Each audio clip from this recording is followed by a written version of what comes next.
Génesis 35:1. Dijo Dios a Jacob: levántate y sube a Betel y quédate ahí. ¿Sube a dónde? Le dijo. Betel significa casa de Dios. Y antes que nada, ¿verdad?, no es que existiera un templo, era un terreno, era un lugar baldío, era un monte, para que mejor me entienda. Quédate ahí y haz allí un altar al Dios que te apareció cuando huías de tu hermano Esaú. ¿De quién iba huyendo? De su hermano Esaú. Entonces Jacob dijo a su familia, a todos los que con él estaban: quitad los dioses ajenos que hay entre vosotros y limpiaos y mudad vuestras vestiduras. Jacob, quiero repetirlo, le dijo a su familia: quiten los dioses ajenos, quiten los dioses ajenos y todo lo que tiene relación con la idolatría, y mudad vuestros vestidos. Dice el versículo 3: y levantémonos y subamos a Betel, y haré allí altar al Dios que me respondió en el día de mi angustia y ha estado conmigo en el camino que he andado. Así dieron sus hijos a Jacob todos los dioses. ¿Cuántos? Todos los dioses ajenos que había en poder de ellos, y los zarcillos que estaban en sus orejas, nosotros les decimos aretes. Y Jacob les escondió debajo de una encina que estaba junto a Siquem. ¿Los escondió dónde? Debajo de un árbol. Y salió el terror de Dios y estuvo sobre las ciudades que había en sus alrededores, y no persiguieron a los hijos de Jacob. Dice en el versículo 7: y edificó ahí un altar y llamó al lugar el Betel, porque ahí le había aparecido Dios cuando huía de su hermano. Nos vamos hasta el versículo 9. Y apareció, primero edificó un altar, y después dice en el versículo 9: y apareció otra vez Dios a Jacob cuando había vuelto de Param Adam, y le bendijo. ¿Y qué sucedió, hermano? Y le bendijo. Muy bien. Mire, la vida de Jacob es una vida muy singular. La vida de Jacob, en cierto sentido, refleja la vida de un hombre que va huyendo de Dios. Yo no sé cuántos de los que están aquí en esta tarde están huyendo de Dios, y hay otros que están huyendo del propósito de Dios. Hay personas que a lo mejor hasta nacieron en el evangelio y que están huyendo del propósito de Dios, o huyendo de Dios, si se puede decir. Son dos cosas diferentes. Huir de Dios es tratar de esconderte en los bares, en las cantinas, con los amigos, en la disco, en todos esos lugares. Pero huir del propósito de Dios, hay personas que están en el templo y están huyendo del propósito de Dios. Se lo voy a repetir. Hay personas que están en el templo y que están huyendo del propósito de Dios. Es impresionante porque sobre la vida de Jacob había promesas, y la verdad es que Dios quería hacer algo con Jacob, y Dios quiere hacer algo con tu vida y con mi vida. Pero Dios espera que yo rinda mi voluntad, y a veces es lo más difícil. En ocasiones le podemos dar tiempo y hasta dinero, pero en ocasiones no le damos nuestra voluntad a Dios. Hay personas que ofrendan, hay personas que dan su talento, que cantan, que tocan o que hacen algo, pero no le dan su voluntad a Dios. Y quisiera, ese es Jacob, el hombre que vivió muy a su manera, el hombre que siempre estaba huyendo del propósito de Dios y ya conociendo a Dios. Pero quisiera empezar narrando un poquito el principio de Jacob. Jacob nace en unas circunstancias un tanto especiales. Llegado el momento, dice que él era el segundo de su casa, aunque era gemelo. Nació junto con su hermano, pero su hermano nació primero. Entonces, por lo tanto, al primero que nacía tenía derecho a algo que se llamaba la primogenitura, y el ser primogénito era una bendición. Cuando se hablaba de la primogenitura, iba a recibir una mayor parte de la herencia, iba a recibir más camellos, más burros, más vacas. más posesiones, pero por encima de las posesiones materiales iba a recibir la bendición de Dios, la bendición que daba el Padre al primogénito. Y cuando nosotros que hemos estudiado la Escritura, o aquellos que han conocido la Escritura, saben el poder de la bendición, que cuando una persona es bendecida, oye, lo va a seguir todas las demás cosas alrededor de su vida. El caso es de que Jacob, disfrazándose bajo unas circunstancias muy especiales, usurpó el lugar de su hermano, que era el primogénito. Y su padre, que estaba casi ciego y muriéndose, y que estaba en el lecho de la muerte a punto de bendecir a sus hijos, dice que llegó aquel disfrazado, se vistió, se hincó, puso su mano sobre él y empezó a declarar bendición sobre Jacob. Y Jacob significa tramposo. Si yo le preguntara aquí, ¿cuántos de los que están aquí son tramposos? Nadie levantaría la mano, ¿eh? ¿Cuántos de los que están aquí nos gusta mentir? Pues tampoco diríamos eso. ¿A cuántos de los que están aquí nos gusta robar? Tampoco levantaríamos la mano. Pero Jacob robaba, mentía con mucha facilidad. Es más, le salían facilitas, hermano.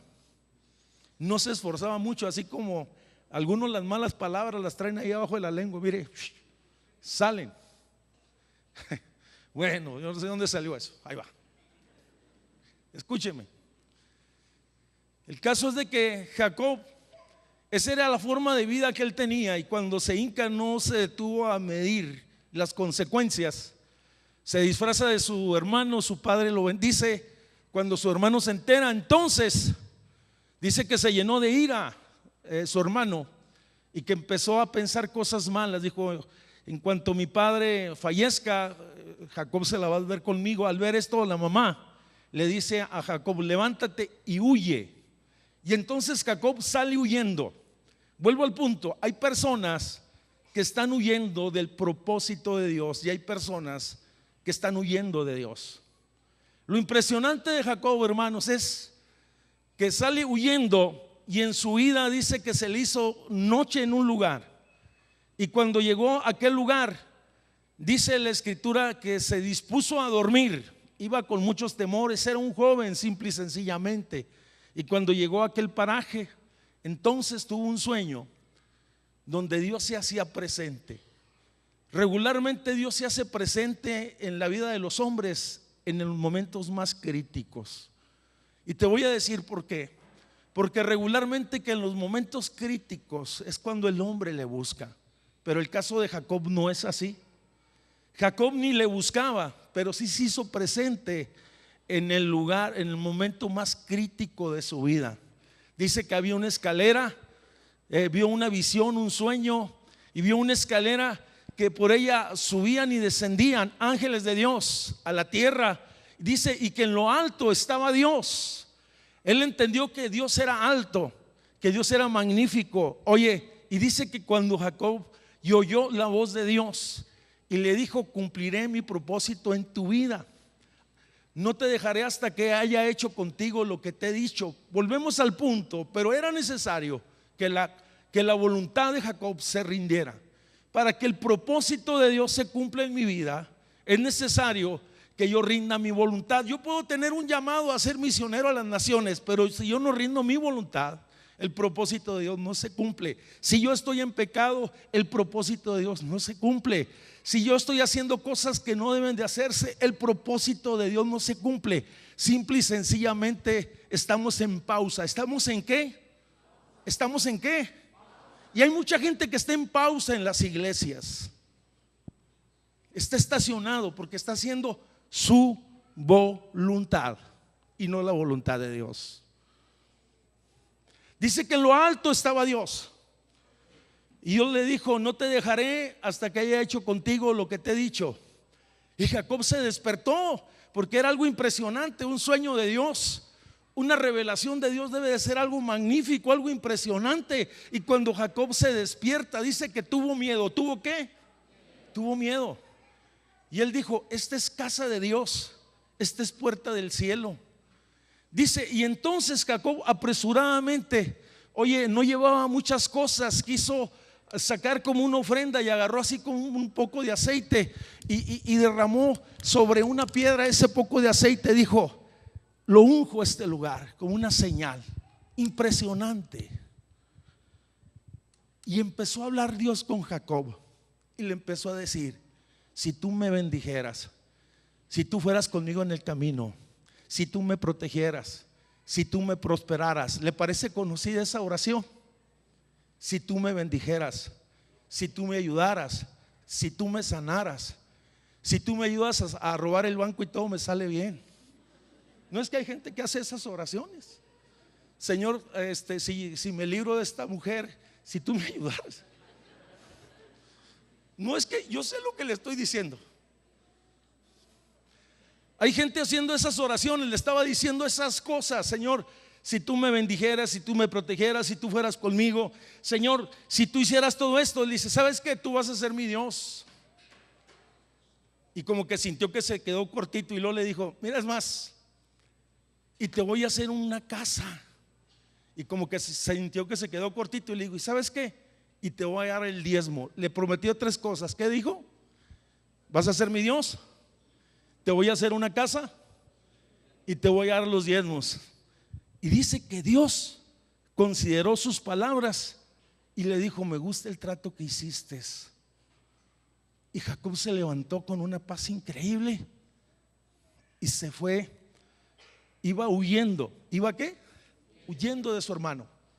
Se fue y llega a una tierra, pero Jacob no había cambiado. Jacob seguía siendo la misma persona. Había tenido un encuentro y una revelación de Dios, pero su voluntad estaba intacta. Hay personas que han pasado por encuentros, hay personas que han pasado por campañas, hay personas que han recibido sanidades, hay personas que han recibido liberaciones, hay personas, pero su voluntad sigue intacta. Y ese es el problema: mi voluntad. Jesús en la cruz del Calvario, antes de ir a la cruz en el huerto del Getsemaní, él oraba sobre eso, porque existía la tentación de no pasar por la cruz, y él decía: Señor, que no sea mi voluntad, sino que sea hecha tu voluntad. Y dice que gruesas gotas de sangre caían sobre su frente, de su frente, hermanos. No estoy diciendo que es algo fácil, pero Jacob siguió en lo mismo y pasaron 28 años. ¿Sabes cuántos años? 28 años. Impresionantemente. Y lo impresionante de esto es que Dios lo bendijo abundantemente. Le dio caballos del año, lo que diríamos en este año, carros del año. Les dio vacas, le dio tierra, les dio propiedades, le dio nombre. Oye, le dio riquezas en abundancia. Le dio riquezas en abundancia. El problema de Jacob es que de pronto se dio cuenta que estaba vacío. ¿Cuántas veces en la vida tenemos todo, pero estamos vacíos de Dios? Tenemos comodidades, tenemos nombre, tenemos reputación, tenemos novio, tenemos amigos, tenemos tantas cosas, pero estamos vacíos de Dios. Y te voy a decir algo: todo lo que el hombre cosecha, eso va a sembrar. Eso es un texto bíblico. Todo lo que el hombre cosechar. Por lo tanto, Jacob había mentido, había robado, había hecho muchas cosas, y a pesar de eso Dios lo había bendecido. Eso es lo impresionante. A pesar de que él había hecho todas esas cosas, la mano de Dios estaba, porque existía un pacto entre los dos. Pero Dios no te libra de las consecuencias de mi pecado y de tu pecado. El punto es que Jacob, por causa de su pecado, de pronto tiene que salir corriendo nuevamente. Diga: nuevamente corriendo. Hay gente que en ocasiones se la ha pasado huyendo, primero de su casa, después de sus amigos, después de sus esposos o de sus amantes o de sus novios o de sus trabajos o de sus circunstancias, y por qué no decirlo, huyendo de Dios. Qué impresionante es esto. Vemos que Jacob nuevamente huyendo, y ahora está huyendo de su suegro. La primera vez está huyendo de su hermano. Oye, ahora está huyendo de su suegro porque él pensaba que lo había robado, y por cierto que no había sido así. Él estaba huyendo, y cuando iba huyendo pensaba regresar a su casa, pero cuando iba de camino, sabes que se acordó de algo, que había hecho algo malo, que le había robado a su hermano. Como que su pecado lo alcanza, y como que en ocasiones lo que hicimos en el pasado viene en el presente y nos toca la puerta, y a nadie nos gusta. Cuando el pecado del pasado viene a tu casa y te dice: José Luis, aquí estoy. ¿Te acuerdas lo que hiciste? ¿Te acuerdas lo que robaste, lo que mentiste? Cuando te metiste con aquella chica, ¿te acuerdas las mentiras que contaste? ¿Te acuerdas del fraude que hiciste a Hacienda? ¿Te acuerdas de la tranza del carro? ¿Te acuerdas de todas esas cosas? De pronto llegan y te tocan la puerta. Yo tenía un amigo, mire, que era tan tremendo. A lo mejor ustedes no conocen de caballos, que a los caballos los pintaban las canas, para que mejor me entienda, y les sacaba los colmillos. La edad de un caballo se ve en lo canoso y en los colmillos, y él vendía caballos viejos por potrillos, para que mejor me entienda. Pero pues aquí veo que 2 o 3 se están agachando. Ay. De pronto se acordó, hermano, que había hecho mal, Dijo: ¿cómo regresar a mi casa? ¿Cómo regresar si tengo temor? Y dice que cuando estaba en esas circunstancias, y aún en otras más, no tengo tiempo para narrarlas, porque no solamente eres tú, sino que te llevas en tus broncas a toda la familia. Fíjate, en el pasaje que nosotros tomamos, vemos que ya no solamente Jacob, sino ya Jacob tenía hijos y tenía nietos, y ahora no solamente se trataba de él, sino se trataba de todos. Yo le voy a decir algo a los muchachos: si tú tienes problemas en la vida, tus papás van a estar preocupados por ti y tratando de ayudarte. Tus amigos te van a dejar en la cárcel, o te van a dejar en el centro de rehabilitación, o te van a dejar en el hospital, y te van a ir a ver una vez y te van a decir: te la libraste, chavo, y ya no las vas a ver, ni un 5, ni una flor, nada. ¿Te acuerdas de mí?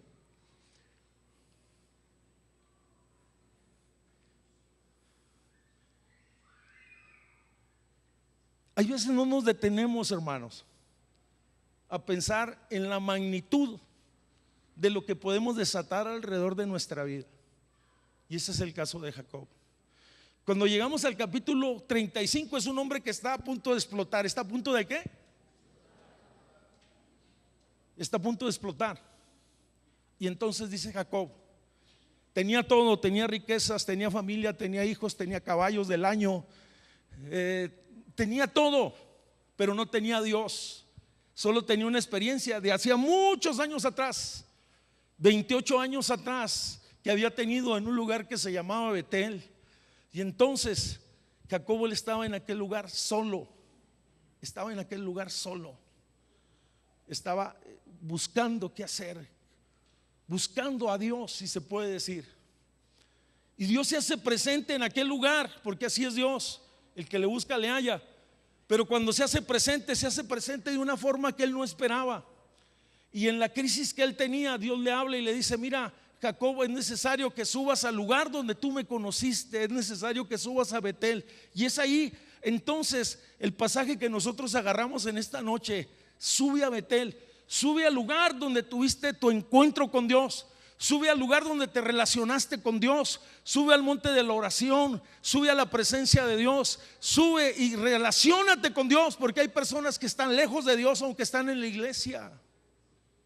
Sube a Betel. Y si te das cuenta de lo que le está diciendo en el versículo: levántate, sube a Betel. ¿Y qué le dice? Ve y visítalo ocasionalmente, ve y alaba un rato a Dios ahí en ese lugar, ve y ten un congreso y vete a un encuentro en ese lugar. No, el Señor le dijo: sabes, Jacob, es necesario que subas a Betel y que te quedes ahí. ¿Que te quedes dónde? Ahí. ¿Cómo es eso, pastor? Yo te dije que no era una casa, te dije que era un lugar.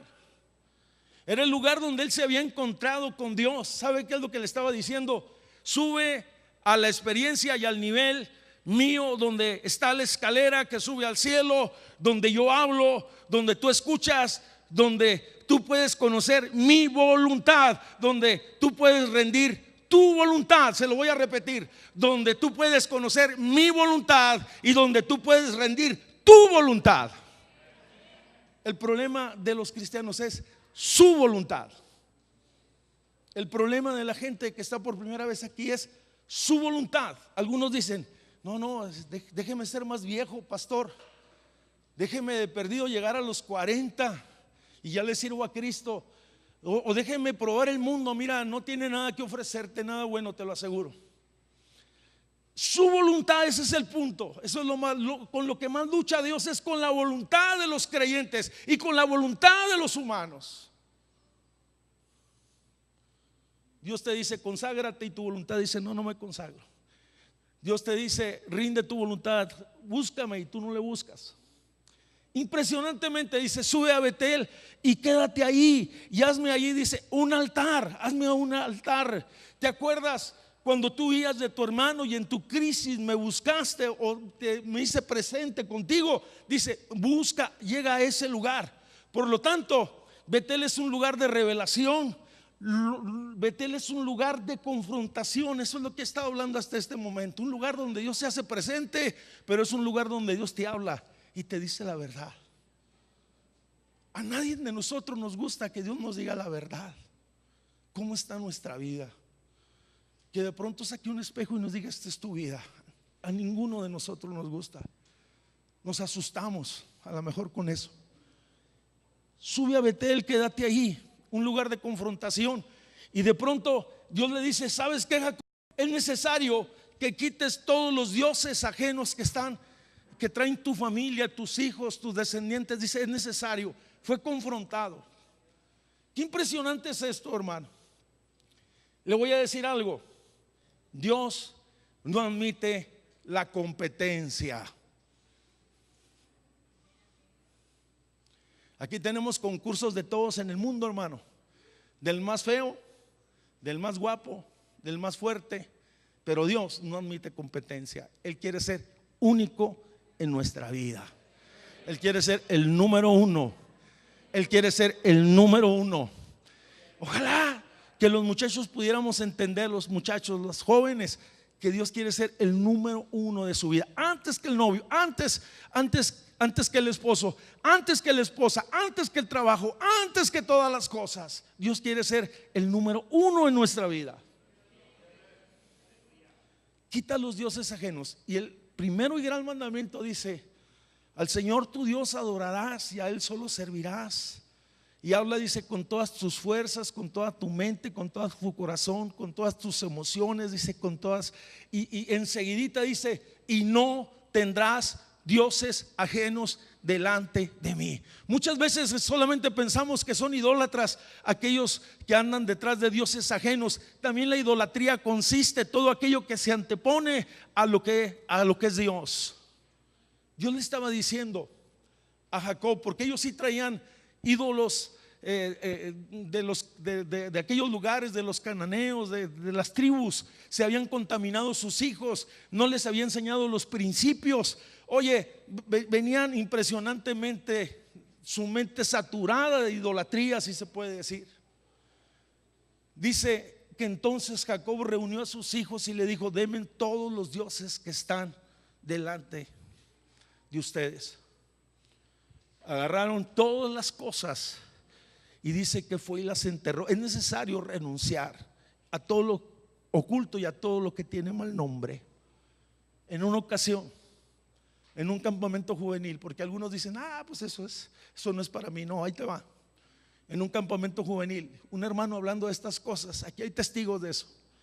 Un hermano hablando de esas cosas, la pastora empezó a hablar un tema sobre de renunciar a lo oculto y a lo que tiene mal nombre. Y dijo: y empieza a sacar todas aquellas cosas que te han vinculado al mundo, al ocultismo, a la hechicería, a la brujería, camisetas, y empieza. Oye, sorprendentemente los chavos iban al campamento con cosas. Y llegaron y trajeron en el campamento, trajeron de sus casitas de campañas. Algunos traían preservativos, quiere decir que estaban teniendo relaciones sexuales antes del matrimonio. Algunos traían cosas allá, algunos traían pornografía. Y todas esas cosas se echó en un balde. Y luego dijo la hermana que estaba ministrando, dijo: póngale un cerillo. Y le prendieron fuego. Y ya ves cómo son los muchachos, empezaron a retratar. Ay, qué chido, qué chido. Y cuando toman unas fotos, salió en una de las fotografías, o dos de ellas, la figura de un demonio, como corriendo, huyendo. Usted puede decir: ah, hermano, es que eso se puede armar. No había para armarlo en ese momento, en ese lugar, y fue algo rápido. A lo mejor usted dice: hermano, eso es exageración. Yo sé que lo oculto te liga a lo malo y que lo oculto abre puertas a lo espiritual. Oye, dice que entonces trajeron todas las cosas malas y las enterraron debajo de una encina, debajo de un árbol. Ahí las enterraron, ahí las echaron. ¿Sabes tú que hay veces hay cosas que tenemos que sacar de acá, pero también de la casa? Y hay otras cosas que tenemos que sacar de acá.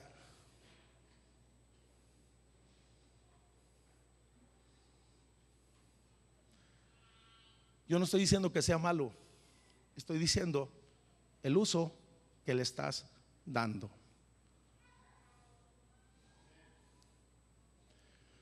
Yo no estoy diciendo que el internet es malo, estoy diciendo a lo que te está ligando. ¿Quieres saber si es una atadura? Trata de ayunar 3 días, ¿verdad que no vas a poder?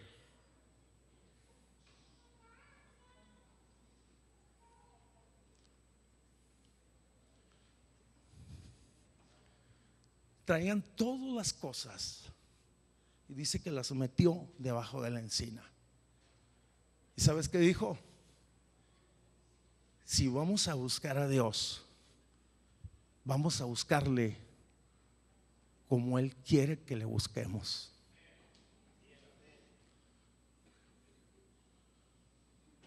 En espíritu y verdad. Así dieron a Jacob todos los dioses ajenos que había en poder de ellos.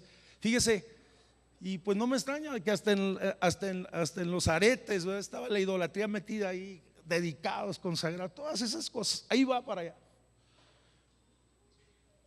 Y dice que entonces, después de quemar todo aquello, porque la fe no se trata solamente de quitar, sino de edificar. Diga conmigo: edificar.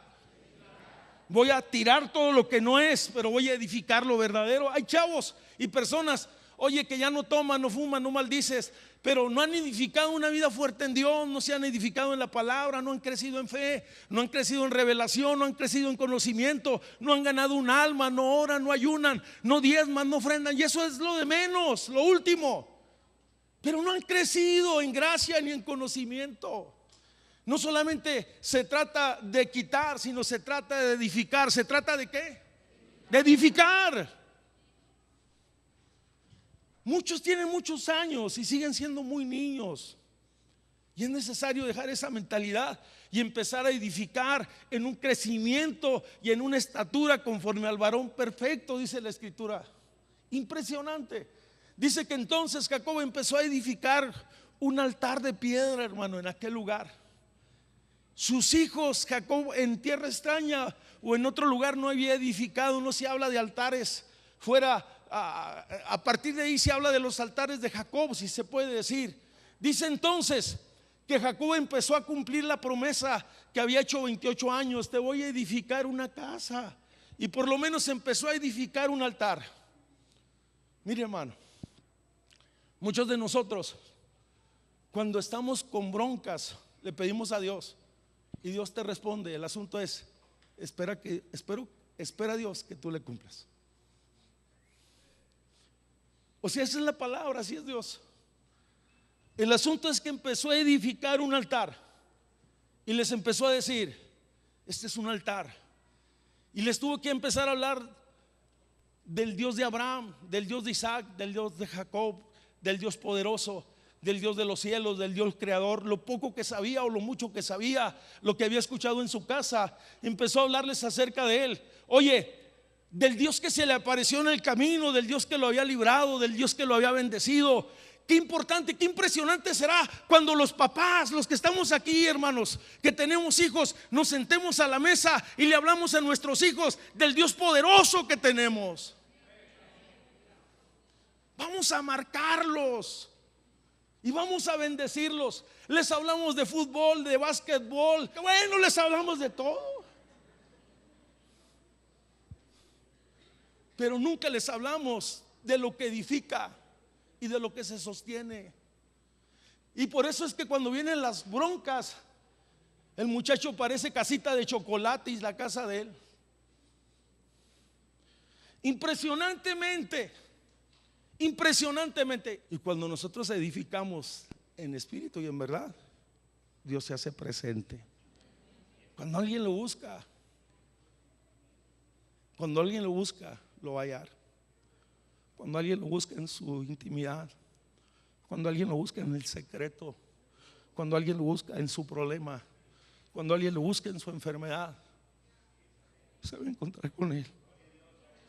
Porque Dios no está lejos y Dios está en el corazón del creyente. Lo que pasa es que las muchas cosas han cubierto nuestro corazón y han hecho Dios esté lejano. Los afanes y las turbaciones. Dios le dijo a una chica por ahí: turbada y afanada estás, y muchos están así. Empezó a edificar un altar a Dios y Dios se hizo presente. Yo siento la presencia de Dios. Le voy a pedir a Alonso que pase, por favor.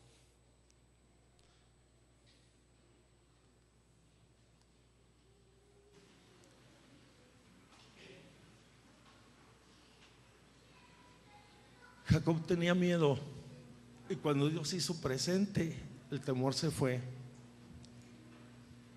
Jacob tenía dudas y cuando Dios se hizo presente, sus dudas se fueron. Jacob tenía insomnio y cuando Dios se hizo presente, el insomnio se fue. Jacob tenía crisis y cuando Dios se hizo presente, la crisis se fue. Jacob tenía culpabilidad y cuando Dios se hizo presente, se dejó envolver por la gracia de Dios. No solamente llegó,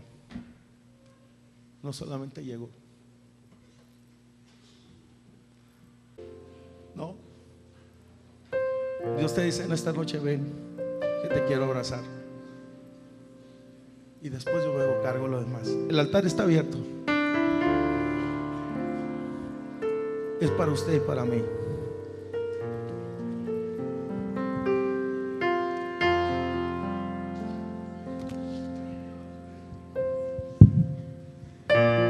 Si hay personas que tienen que tomar decisiones esta noche con Dios, tómela, por favor, tómela. Esta es la noche.